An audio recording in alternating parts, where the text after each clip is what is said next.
নমস্কার বন্ধুরা, সুষমা কিচেন থেকে সবাইকে স্বাগত জানিয়ে আবার একটা নতুন ভিডিও নিয়ে তোমাদের সামনে চলে এসেছি। তা গরম এসে গেছে আর গরমে সবারই গ্লুকন্ডি খেতে ভালো লাগে। তা আজকে তোমাদেরকে গ্লুকন্ডি বানিয়ে দেখাবো। তো সম্পূর্ণ ভিডিওটা দেখতে থাকো আর আমার সাথে থাকো। তা চলো আমার রান্নাঘরে।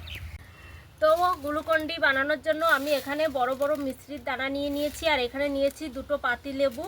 এই পাতিলেবু দিয়ে আর মিশ্রির দানা দিয়ে আমি গ্লুকন্ডি তৈরি করে তোমাদেরকে দেখাবো। তো সম্পূর্ণ ভিডিওটা দেখতে থাকো আর আমার সাথে থাকো।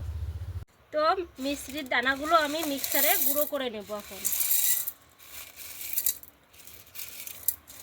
তো বন্ধুরা, মিক্সারে গুঁড়ো করে নিয়ে এসেছি। আপনারা চাইলে শিলনোড়ায়ও বেটে নিতে পারেন। কতটা গ্লুকন্ডিজ হয়ে গেছে। এই গ্লুকন্ডিজের ভিতরে আমি এখন এখানে পাতিলেবু রয়েছে, পাতিলেবুর রস দিয়ে গ্লুকন্ডিজটা ভালো করে মেখে নেব। তো বন্ধুরা, আমি এখানে 100 গ্রামের মতন মিশ্রি নিয়েছি, গুঁড়ো করে নিয়েছি আর এখানে দুটো পাতিলেবু নিয়েছি।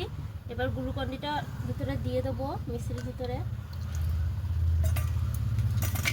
দিয়ে এইভাবে মাখিয়ে নেব।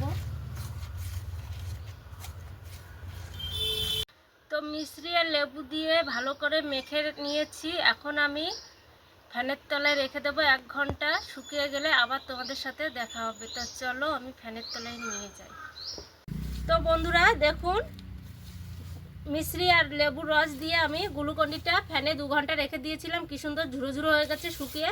এখন আমি মিক্সারে গুঁড়ো করে নিয়ে আসবো, আবার এনে তোমাদেরকে দেখাবো। তা চলো গুঁড়ো করে নিয়ে আসি। তো গুঁড়ো করে নিয়ে এসেছি মিক্সারে। এখন আমি আবার চেলে নেব।